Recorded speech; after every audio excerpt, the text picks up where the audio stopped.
Hey guys, welcome to the live. Hey Jess, hey everyone who's on the live stream. I hope everyone's doing okay.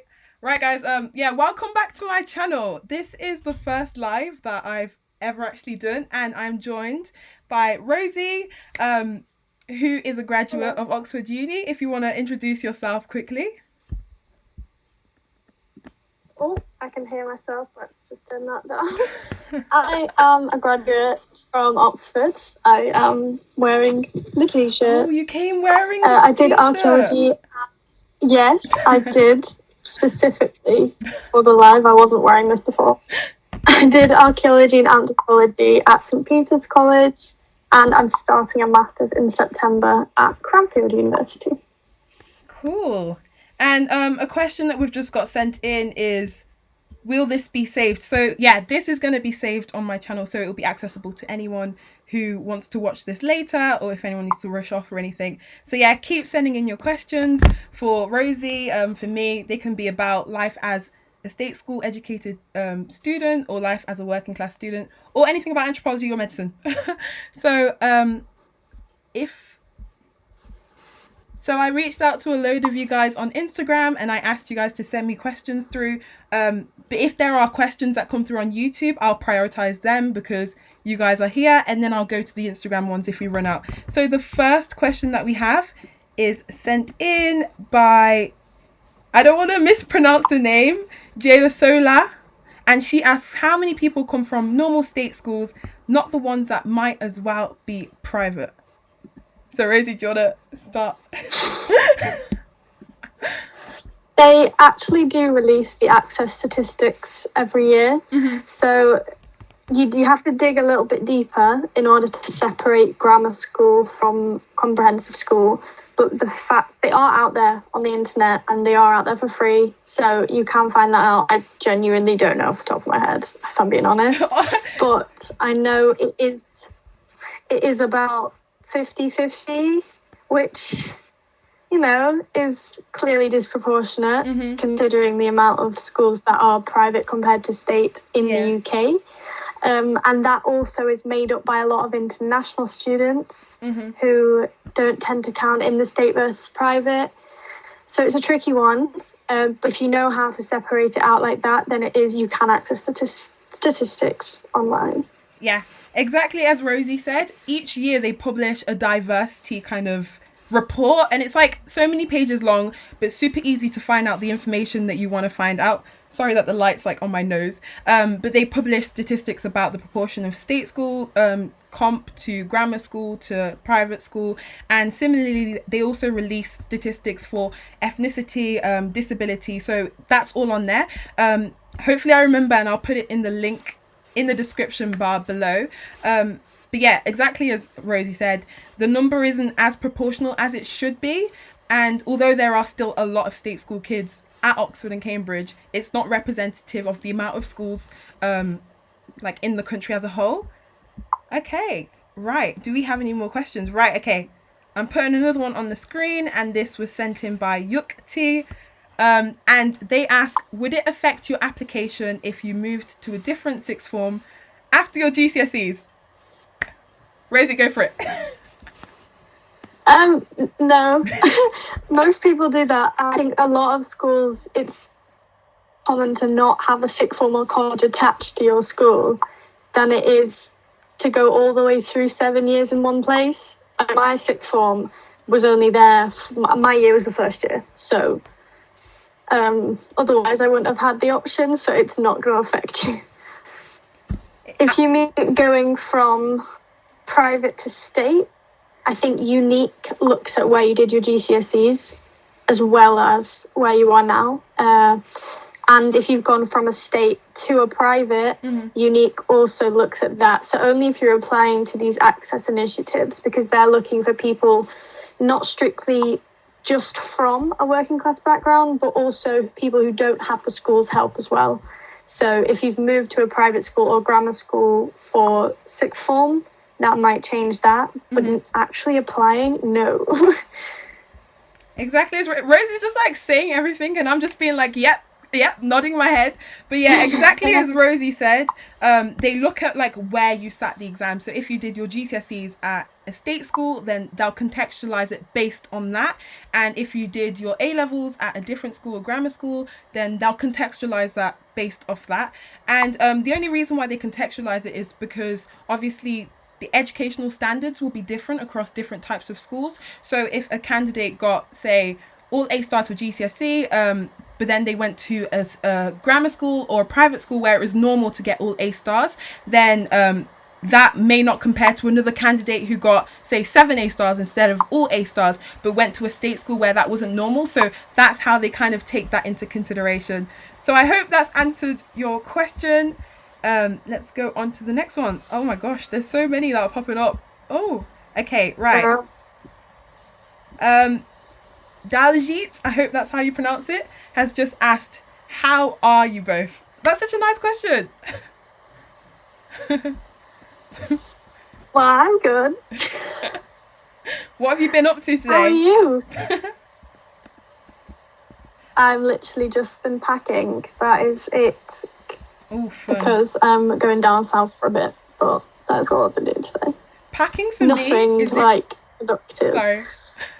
Packing for me is literally like the funnest but most boring thing. It's like, especially when you're moving to uni, it's so fun, like getting everything you need, but after like 10 minutes it just becomes so tedious and long. And I guess to answer your question, I've been okay. I've been good today. From 2 to 4 today, I was actually on a judging panel for this virtual science fair that my friend set up, A Journey to Med, shout out if they're watching. But yeah, I was doing that, which was loads of fun. And in the meanwhile, I've just been chilling. I haven't been doing any work, if anyone cares. But yeah, thank you for the question, Daljit. Right, okay. Next question, also sent in by Daljit. Tips for UCAS. I'm assuming you mean like application tips, like general application tips. Rosie, if you'd like to start. General application tips? Yeah. Okay, the first one is going to be start earlier than you think you should. If your teacher's telling you to start, that's because they are right. You should start earlier, because even if you're not applying to Oxbridge, getting your personal statement and that in as early as you can, as opposed to leaving it until either the October or the January deadline, is going to reduce so much stress. Especially if you decide, like, maybe I don't want to apply to Oxford or medicine, anything that needs it to be in October. If you get it in by Christmas, that avoids you having to stress about it whilst also revising to mocks and things. Exactly. So that is like my biggest tip, is to get it in as soon as you can. And my main tip for the personal statement is 80-20 is like what you need to remember. So 80% academic, 20% super curricular. And super curricular is anything that you've done outside of school, anything you've read, anything you've watched that in some way backs up the subject that you've chosen for your degree.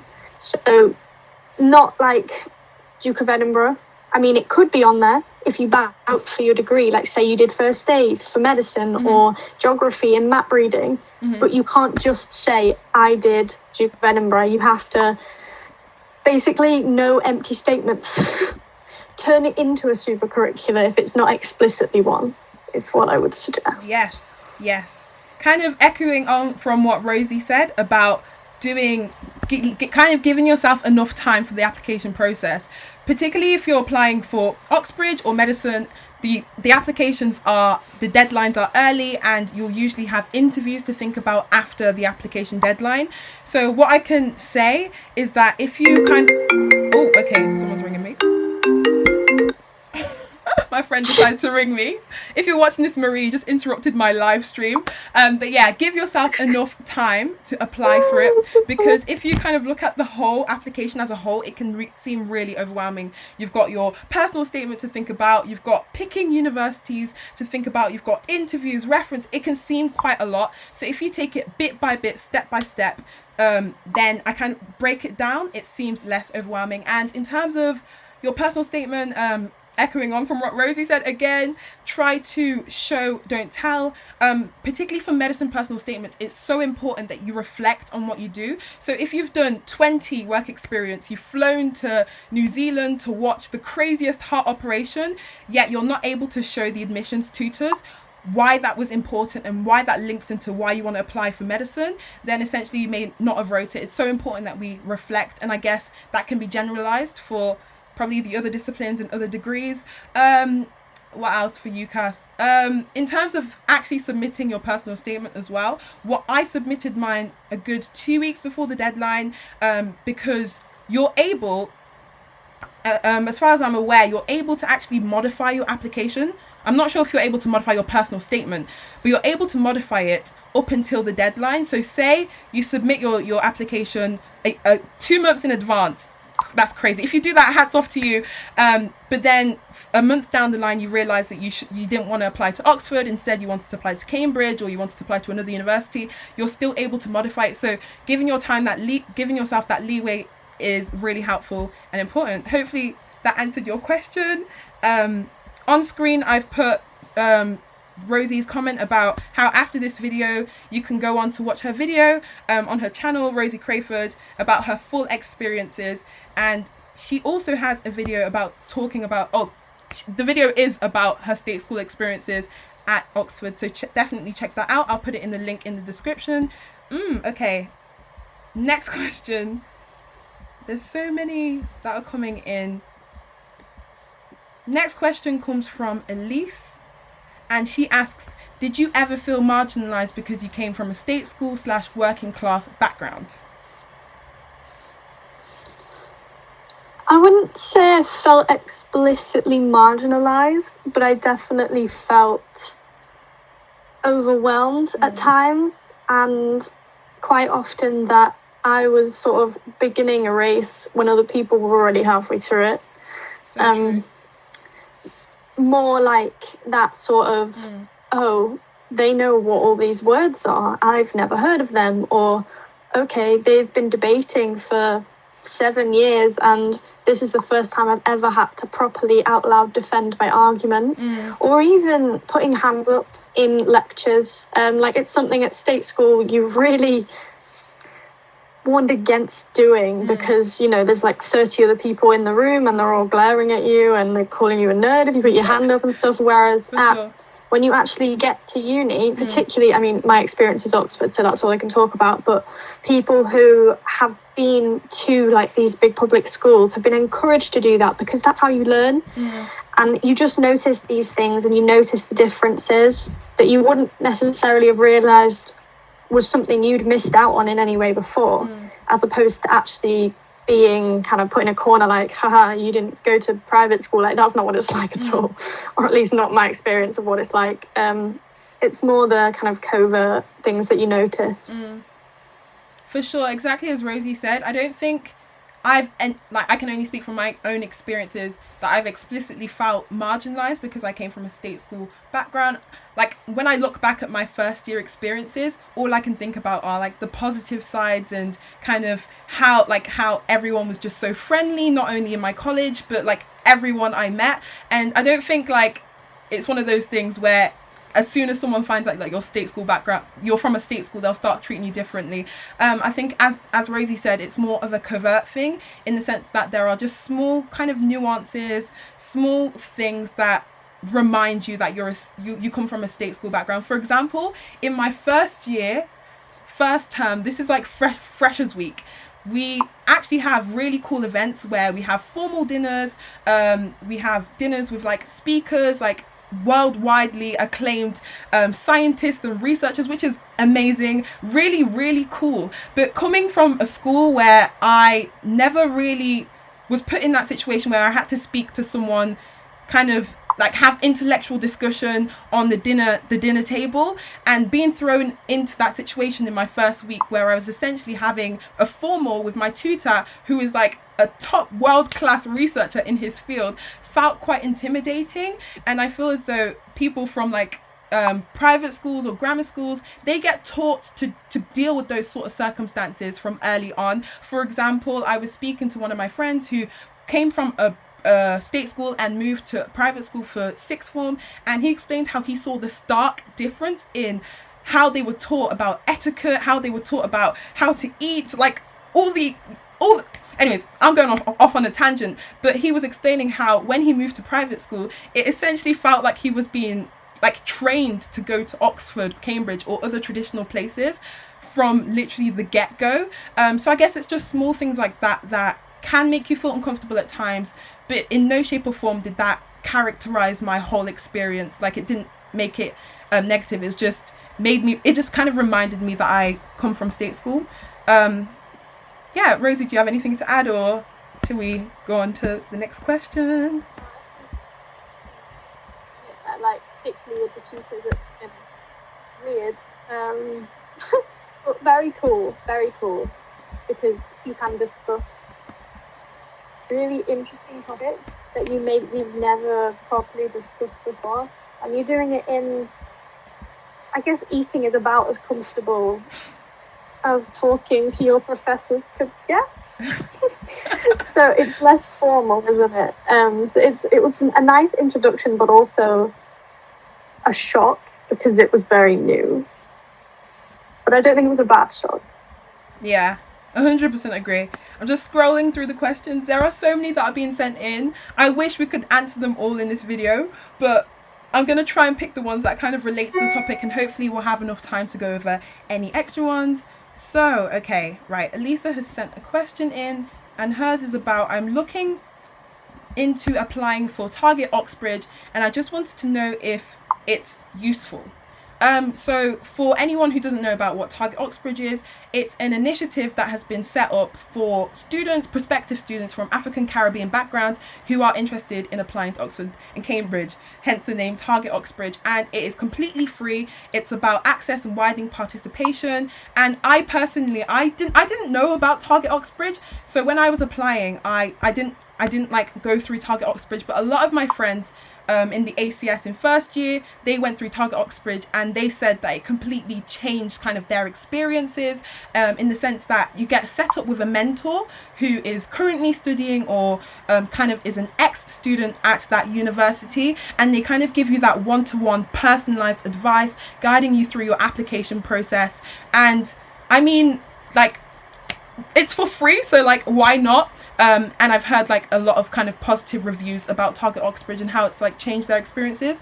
And I guess it's very similar to Unique, which is another initiative set up based on like kind of widening participation. And I guess Rosie can speak more about Unique because she was a worker on it, which is super, super cool. Yeah, I clearly did not do Target Oxbridge. But I did do Unique and absolutely loved it. It was great.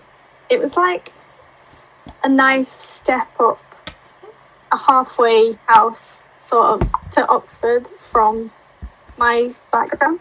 So you were there surrounded by only people who'd had very similar experiences to you, and it helped you sort of put a toe in and decide whether that form of working and that way of learning was for you. Because, and I didn't expect this, it was like intense. I don't know what I was expecting, to be honest. I had literally no knowledge at all about Oxford, so I don't know what I was anticipating, but we had an essay on like the second day and we had to hand it in by the end of the week. So that was my first experience of getting an essay in 2 days, and then we had a tutorial. So it was hard, but obviously everyone is in the same boat. So it's a learning curve, and even though it was hard, and I did find it hard, I remember calling my mum like, this is so difficult, but at the same time being like, but I know it's what I want to do. And my mum was like, you're mad. Why? But I knew it. I could just tell that I enjoyed it despite it being difficult. Rosie, what did you do on Unique? What course did you do? I did Egyptology, which is not what I then went on to do, but they didn't have their archaeology and anthropology course then because I did it in 2015. Ooh. So they do now have an archaeology and anthropology course. But I just thought I may as well try something out that interests me, even though I know it's not what I want to do specifically, because Then one, I could talk about it on my personal statement because it's somewhat related, because Egyptology is to do with archaeology, just a different stream. But then it also shows me that, okay, maybe I do want to do this subject. Let's give it a try. Why not? It interests me. I can write some stuff about it, and either way, whether I actually go to Oxford or not, it's going to be a good experience. And even just the application is going to be good experience, because you have to write like a mini personal statement for it. So it's practice in lots of different ways. And it's not just subjects either. They have workshops on admissions tests. They have workshops on writing the personal statement, and then random presentations in the evening where you can watch other people's like dissertation stuff from the actual students at Oxford. So it's great. That's so sick. I was similar to Rosie in the sense that for me, like, I'd never been to Oxford or Cambridge before Unique Summer School, I believe, and it was kind of like a step in, like a half step to Oxford, because it kind of eased me into everything, because everyone who is on Unique is from a similar background to you, so I guess on that front you can relate. And also, completely slipped my mind.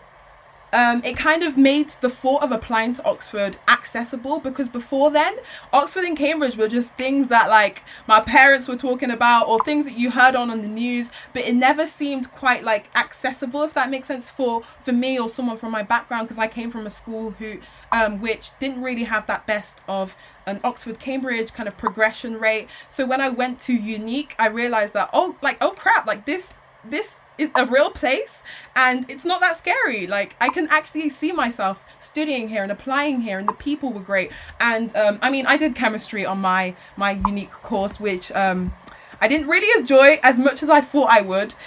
So for me, it was more of an experience of realizing that chemistry wasn't for me, and I guess that highlights the importance of doing research, doing work experiences, to make sure that what you're applying for is something you want to do. But yeah, hopefully that's answered your question. We've gone on a bit of a tangent, but I think that was useful. Okay, next question. Right, okay. Someone has just sent in, how do you cope with no motivation? I guess this is like a general kind of question. Yeah, it happens to everyone, first off. Like, right from the back, it's not a bad reflection on you. Like, it's totally normal. Everybody gets it. Some people just aren't motivated in general, and are more motivated by the fact that there's a deadline that they have to meet than anything else. So I know at Oxford we had 2 essays a week, so it was less motivate yourself and more this needs to be in, because then you've got to write the next one. But if I was actually going to say how I sort of motivate myself, my main trick is changing where I am, either in my room or even outside of one room. So I might be just in my uni room, I'll work at my desk for a bit, then I'll work like sat on the ground by the radiator, then I'll work lying down on my bed, on it, not in it, and then I'll sit on my bed and then go back to my desk, just because changing position sort of tricks your brain into thinking you're starting from fresh. I would have breaks obviously in there as well, but my breaks would be away from a phone or a screen, because chances are I'll be working on my laptop, and it's much better for your eyes and also your brain if you're kind of going from zoning into something here to like the big wide world. So maybe even go for a 5-minute walk, just sort of take in far away things as opposed to close up things, really does help. And fresh air, if you can get it, is also really good for just clearing the block. So true. 100% agree with I need to try that actually, like moving around, because this last term, obviously we did it in lockdown, I was in this room for like the whole thing, and I can swear to you my motivation just plummeted after like an hour of study. And I guess it doesn't help that I was in like the same 4 walls for like hours upon end. So that's definitely a tip that I'm gonna start. I guess for me, what has motivated me, because there had definitely been times where I've just not felt motivated at all, especially during my first couple of terms where I was feeling low and I felt like I didn't like belong there. What motivated me and pushed me towards my deadlines was rewarding myself. And hear me out. So what I would do is I would always try to plan like a fun, rewarding event after like an intense period of study. So say if I was planning to do a 4-hour session in the library, I would kind of plan afterwards to meet up with my friends, spend 45 minutes with my friends, and that would, when I'm like in the middle of studying, that would motivate me and drive me to finish it, for one, because I know that like when I kind of exit the tunnel, at the end of the tunnel, there's going to be a reward for me. Another example I can use is during lockdown, because obviously I couldn't meet up with my friends, I would reward myself by Netflixing, and I'm not ashamed to say I'm addicted to Netflix, but I am. So I do like a 3-4 hour period of studying, and I'd be like, okay, Fran, if you get through this and you're productive, you can reward yourself with half an hour of, I don't know, Brooklyn Nine-Nine. I don't know. But definitely scheduling in breaks and rewards and stuff like that, and just balancing work to your life is incredibly important, because no human being out there can just work continuously without a break, without rewarding themselves. I mean, if there is a single human being out there, let me know who it is, because I could never. Right, okay, moving on to the next question. Oh, Rosie, we've already been speaking for half an hour. Feels like 5.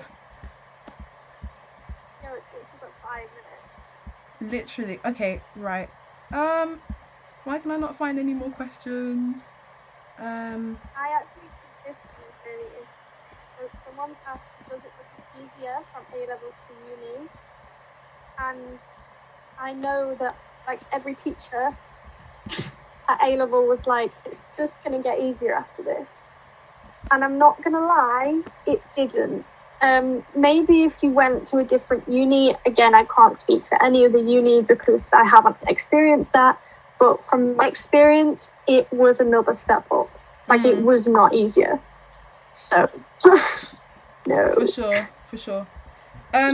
For medicine, I guess, I don't know, like, okay, I'm putting the comment on the screen so everyone can see it. Was it the jump from A-levels to uni?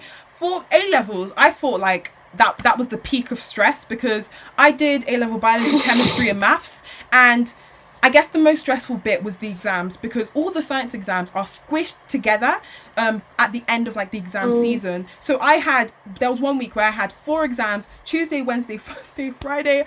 I thought I was going to pass out by the end of it, but that was so stressful because I didn't have a day off to kind of rejuvenate. And exams for me, sounds like my final. Honestly, exams for me, I thought it can't get harder than this. God, it honestly cannot get harder than this. But then I got to university, first term hit me like a truck and was like, no, Fran, like that was only the tip of the iceberg. And I was like, what? I guess what makes first term hard, or made it hard for me, was the fact that you're not only having to study and a very intense academic course at a very academic university, but you're also having to do that alongside acclimatizing and learning to fit into university life. Because going to university and kind of going from living with your parents or whatever to actually going to university and having to fend for yourself is like, it takes a lot of time to transition into that. And for me, it wasn't particularly easy because of the massive culture shock, because I don't know, I didn't feel as I was about to say that. Exactly. I didn't feel as, I don't know, so I guess I found first term a lot harder. And looking back now, when I look at my timetable, first term seems to have the most lectures. I don't know why they would do that. Why would you give new freshers, baby freshers, 4 lectures a day? I don't know, but it was definitely manageable. And as you kind of go on through your terms, you get into your kind of rhythm of learning, lecturing, all sorts, partying. But yeah, the jump from A-levels to uni was, I'm just gonna leave it there. Third year was by far my favourite year, and I think whilst actually it was probably the most intense because we had like still 2 essays a week and then also a dissertation to write, and then when I was in my second term and third year we had an essay a week and the dissertation due at the end of the term, and then obviously final term was revising for 7 final exams which examined my entire degree. But we'd got used to it, by that point. Like, you'd learn how best you learn, and you'd learn how to timetable properly, cope with essays. You'd learn how to write essays, because I didn't know how to write an essay. My essay tuition had been P paragraphs up until that point. That was it.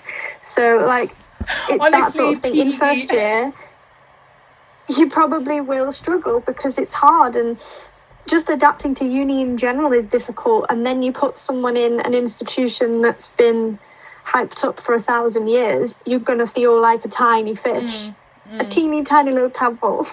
And you need to grow your legs, and like, I wasn't a little frog until third year. Swimming in the sea? If that. Wait, tadpoles don't even swim in the sea. Okay, guys, ignore me. Carry on, Rosie.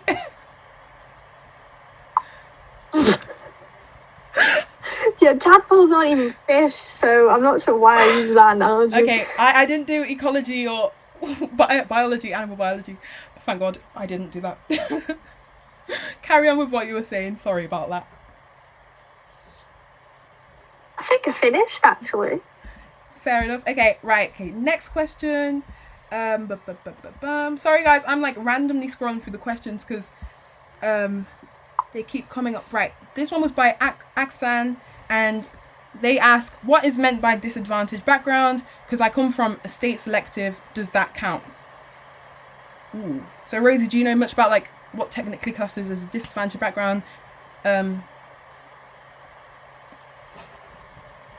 think typically in Oxford terms it would be working class, ethnic minority, pupil premium or free school meals, and state comp. But you can be all of those things and have gone to a grammar school. So, you know, it's not a tick box thing. You could be one of those things and still count. You don't have to be all of them. And a state school in Oxford's eyes is anything you don't pay for. So I think because even though technically you're at less of a disadvantage in terms of the teaching should be better at a grammar school, in their eyes it's still a state school. So it's not, I don't think it'll make much difference. I guess the importance of like the term like disadvantage or advantage is when you start to look at, as Rosie said, kind of teaching standards, when you start to look at like accessibility to high institutions such as Oxford and Cambridge. And I guess this is important because there are like massive differences between the teaching quality at state schools compared, like even between state schools, like state comps themselves, there's a great spectrum of teaching quality.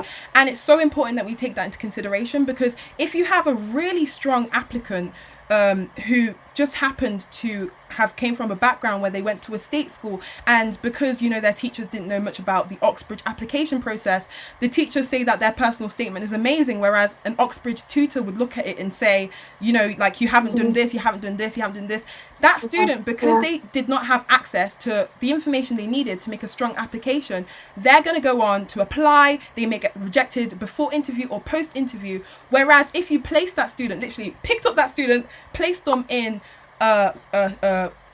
losing my words, like place them in a private school, because there's that massive increase in the teaching quality, the teachers are more equipped and used to sending students to Oxford and Cambridge just from the extra amount of resources, the extra amount of advice and knowledge. That student will go on to get a place. And I guess that's why it's so important that we take into advantage the differences in teaching quality, access to learning, and also what makes a difference is the number of students that school sends off to Oxbridge. Why I say that is because I was speaking to one of my friends, I'm not going to say their name or anything, who came from a private school, and he explained to me that in their private school, when students come back from interview from Oxford and Cambridge, they get the students to tell them the questions that they were asked and to tell them how their experiences were, and then they stick it into a massive log of questions, like a massive question bank. So then if they have future candidates, future students who want to go to Oxbridge, bam, let's give you these 200 questions that have been kind of filed over the years and years. And that makes such a difference to your application, because just from knowing the types of questions that you're going to be asked, you can kind of orientate your preparation around that. Whereas a student who comes from a school that didn't have that would literally have no clue what to do. So yeah, that was a bit of tangent.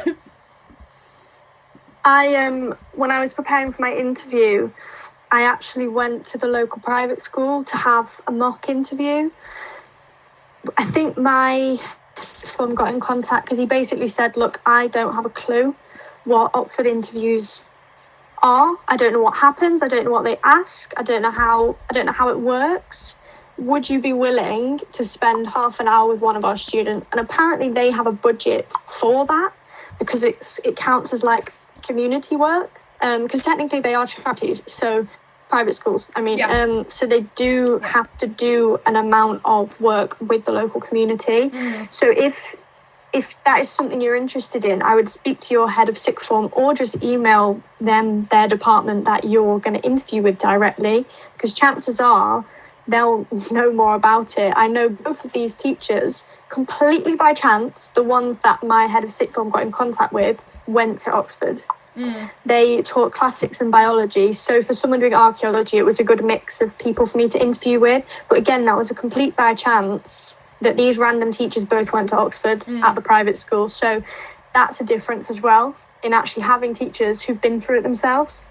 But that is an option if it's something you want to do. Cool. Okay, moving on to the next couple of questions.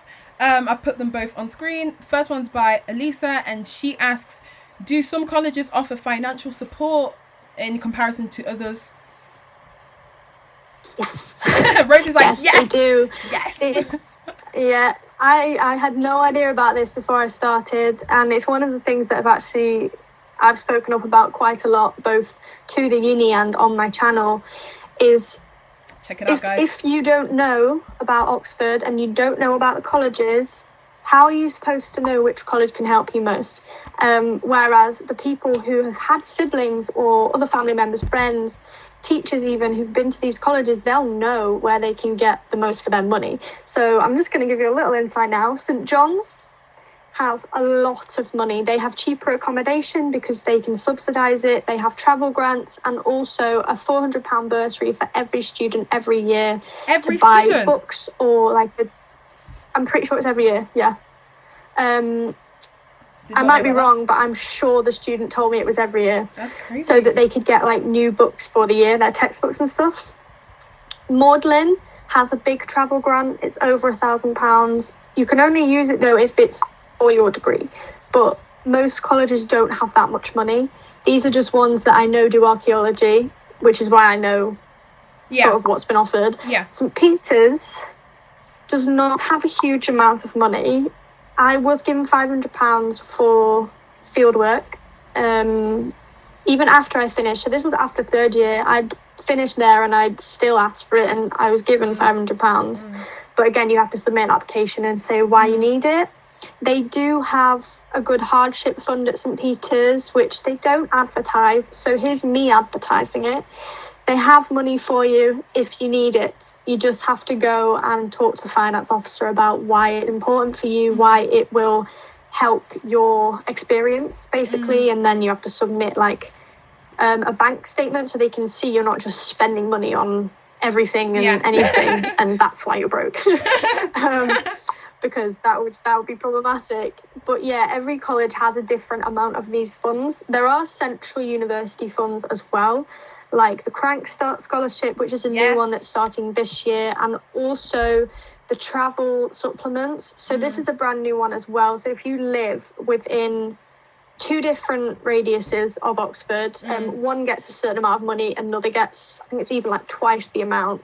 And you get that much money per year in order to visit home, which for someone who's paid £50 every time they had to get a return ticket home would have really helped me out. And you're eligible for that if you're also eligible for any amount of the Oxford bursary, which is actually a large amount of the Oxford population. You'd be surprised. That was a lot of talking. No, you covered everything. You covered absolutely everything. I guess the one thing I can comment on is the Crankstar Scholarship, because I was a recipient to that. Mm-hmm. And essentially it's very, very rich people who studied at Oxford, basically came back and they wanted to kind of give back to the community, and they set up their scholarship. It used to be called the Heineman's... Okay, I'm not Moritz Heineman's scholarship, after the two names, but now they just call it the Crankstar. And essentially what you actually receive is every single term you receive, I don't want to lie about this, oh gosh, is it 3,000? Is it 1,000? I can't remember I think it's you receive 1,500 a term or something. I've done a video where I've got screenshots of it. If you type in Rosie Crawford UK scholarships, it'll come up. It's got all of the information and the websites. Rosie, if you just type that in the comment section, I can then put it on the actual screen, so it makes it easier. So everyone, you all heard that. Go watch Rosie's video on the scholarship, but it's definitely made my experience so much easier. I haven't had to constantly be thinking about money. I've always had, at times, way too much money, and that makes such a massive difference compared to my kind of working class background, where I wasn't used to having that much money in my account, and it's just meant that I could wholeheartedly focus on studying and the social side of things instead of worrying about the financial side, because at Oxford they also don't really encourage students to, just putting your comment on the screen, ooh, where shall I put it? No room. Yeah, they don't really encourage students to work, because the workload, the academic workload as it is quite a bit, although some colleges do allow it. But yeah, so it means that you don't have to worry about getting a job or anything. There are so many bursaries, scholarships out there for you to find out about. So if you want to know more about that, check out Rosie's video. Okay, next question, and this was sent in by my sister. Right, okay, Manuela asks, where would you send your children, state or private school? This is like a philosophical question. Yeah, I would send my children to state school. I've been very adamant on that my whole life. Because if I've got enough money to pay for it, then I know state school kids can get somewhere. And I think for me, if I was going to send that would be me admitting that state school kids can't do it when I know they can, and I've proved they can, and so many people have proved they can.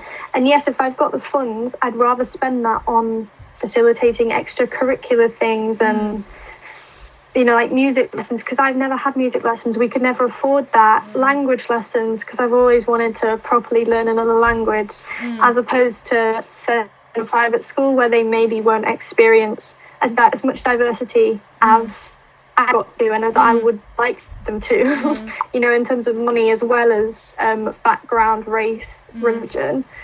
So yeah, that's my view. Not that I think negatively of private schools particularly.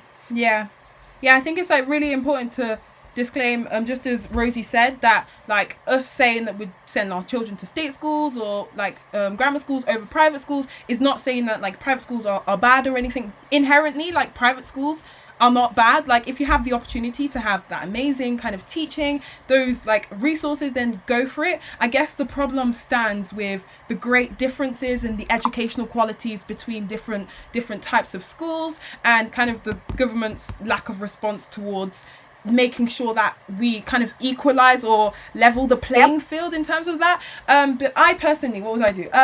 I think, just as Rosie said, I think I'd send my child to a state school.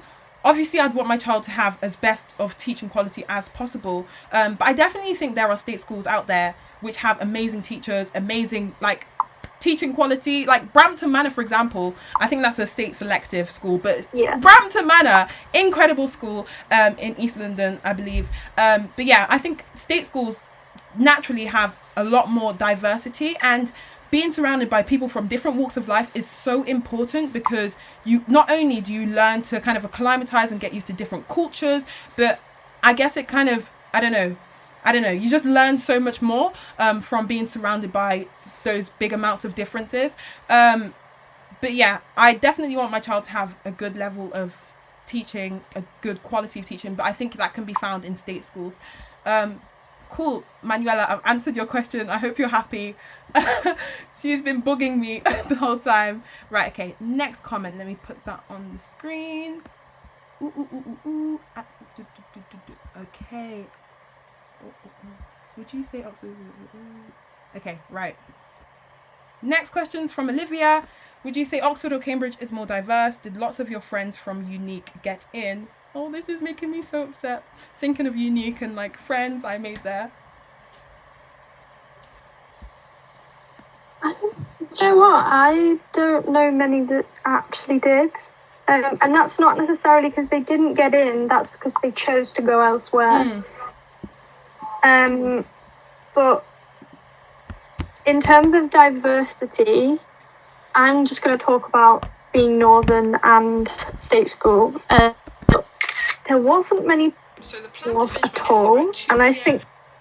Sorry. There wasn't many people from the North at all. And I think that was largely because, one, it's further away, so there's a lot of amazing unis closer, which, you know, cost less in terms of like to live, and also because their friends are likely going to be staying local, so it's less to do with Oxford being like, no, you're not coming in, and more just other social factors which play a large part. Getting there though, the amount of Northern accent I heard in my third year was vastly improved on what I heard in my first year. I love how you're like measuring it in terms of like the amount of Northern accent. I love that. Yeah, no, I think it's definitely getting there. And I think that's largely to do with, Lucy and myself, people like us on the internet who are just showing such a mundane way of, this is how we did it, this is how you can do it. Just having an inside view, I personally really think is making a difference. And not to blow my own horn, it's more because it's something that I would have loved before I came. And that's why I started my channel, because it was and I'm so glad that people like Fran and Tolu, for example, can, you know, take the baton off us oldies and keep it running, and then hopefully on again when they leave. And as long as that keeps going, more and more people will be enthused to come. That was really off on a...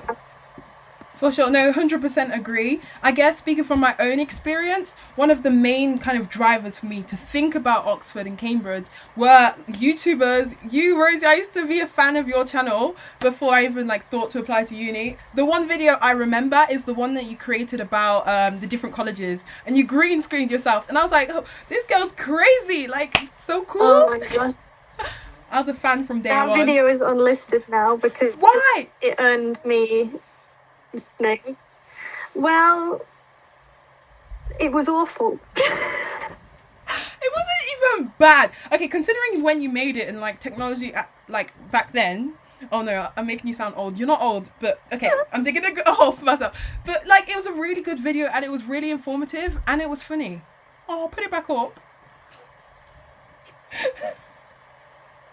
I'll think about it. All right then. Okay, to answer Olivia's question on whether Oxford and Cambridge is more diverse, I don't actually know the statistics off the top of my head. Diversity, I think in terms of ethnicity, from my own personal experience and like friends that I've got who study at Cambridge, it seems as though diversity at Cambridge is a lot better in terms of ethnicity. And I think in terms of, I can only speak for like the number of black students. In terms of the reasons behind that is because Cambridge, I think they had an initiative with like the Stormzy Scholarship, which worked really well at encouraging and empowering students to apply, and Oxford didn't really do that. But in terms of all the other statistics, I'm not exactly sure. Again, I'd recommend you to check out the diversity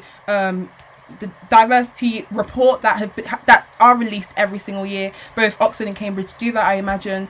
And did lots of my friends from Unique get in? So I did Unique Chemistry, and a lot of my friends either didn't want to apply to Oxford for similar reasons to what Rosie said, or did apply and unfortunately got rejected post-interview. A lot of them got interviews, which is amazing. One of my closest friends, I don't know if she's watching this, her name's Chloe, and both me and Chloe did chemistry for Unique, and we met and we were like a close bunch because we were both at Brasenose, and we both decided to switch to wanting to do medicine on Unique, and we both applied to Brasenose medicine, and we both got in, and now we're studying together, which is like really, really cool. And the thing about like the collegiate system at Oxford means that you're in like small bunches of groups within colleges. So at Brasenose there's only 7 medics, so we're all really, really close and we study together. So yeah, that was like really nice, kind of knowing someone from Unique and going along the journey to get an offer at Oxford. Okay, cool. Rosie, right, it's 50 past. Will you be okay to go for like a couple more minutes, because we're still getting a couple of questions being sent through? But my family's put the oven on, so I need to go and put some food in. Okay, cool. Okay, final question. Final question. Okay, right, this is a good question. What made you pick Oxford over Cambridge? And this will be the final one, I'm afraid, guys.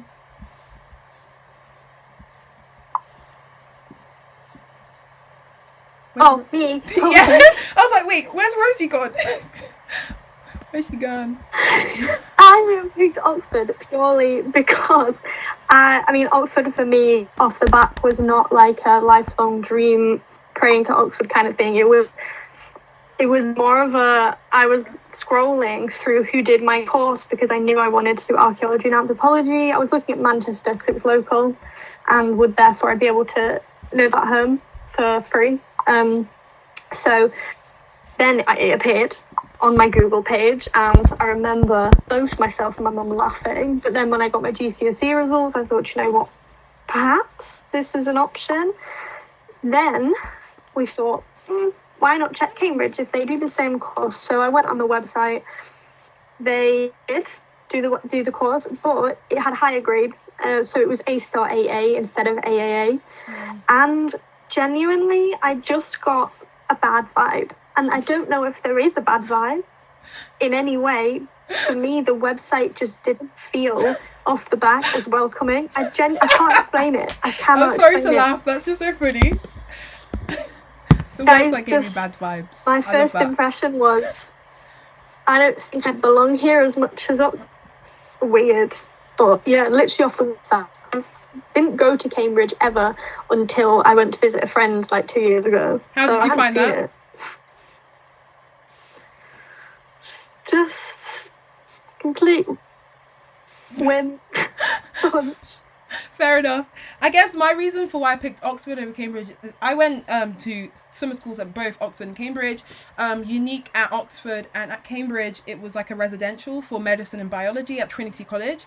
And I didn't enjoy my experiences at Cambridge as much as I did in Oxford. I made like lifelong friends who I still speak to, even though they didn't get into Oxford. From Unique, it was just a lot better of an experience. It seemed more organising, more welcoming, and not gonna lie, yeah, and this isn't like a dig at Cambridge, but the city there is like, it's a bit dead, if I do say so myself. It seems like a village, and I come from like a metropolitan, slightly busy, not as busy as London city, so I was so used to kind of hustle and bustle, seeing people walking around all the time. And the city centre in Cambridge is so far from the train station, which is like a major factor for me if I'm travelling to and from things, whereas in Oxford, the city, like the colleges are in the city centre, and life is a lot busier, and it just feels a lot more normal to me. And I guess I just enjoyed, I just went off my experiences at Brasenose College as opposed to Trinity College, whereas my friends I've spoken to, they took a lot more factors into consideration, such as the differences between the courses, what opportunities are available. For medicine, not that many in terms of like travelling abroad and stuff like that, but for other courses, what years abroad can you where are the places that you can go for your years abroad, what opportunities are available, all that sort of thing. But yeah, I guess we'll end the live stream here so that Rosie can go make her food, and it's almost been an hour. But yeah, I guess thank you so much, Rosie, firstly and foremost, for agreeing to be on my channel. It's been amazing. How have you found it?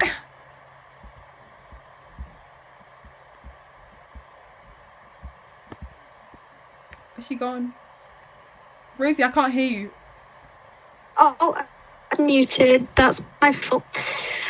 I always panic when I'm on live because stuff like that happens.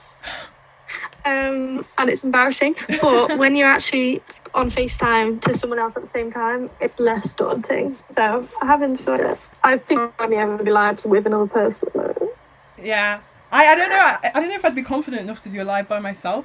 I don't know. It's just like weird, like talking to the camera. I mean, we usually talk to the camera anyways, but I don't know. It's kind of different. But yeah, it's been amazing having you on my channel. And this has been the start to the Ultimate University Guide live stream series. For anyone in the comment section who I didn't answer your question, please head over to my social media platforms, send me a DM or send Rosie a DM, and we'd be happy to answer your questions as best as we can. Yeah, stay tuned for my next video tomorrow. I'll put all the details on my Instagram, so definitely check it out. I hope you guys have enjoyed this as much as we have, and yeah, with that said, I guess we'll see you guys later. How do you end a live stream? I don't know. Do we just say bye and go? I have no idea. Do we just say like peace? Peace out. Peace out. Hello. Bye. What do I do? Bye, guys. Bye, guys. Is there a button to end it? Yeah.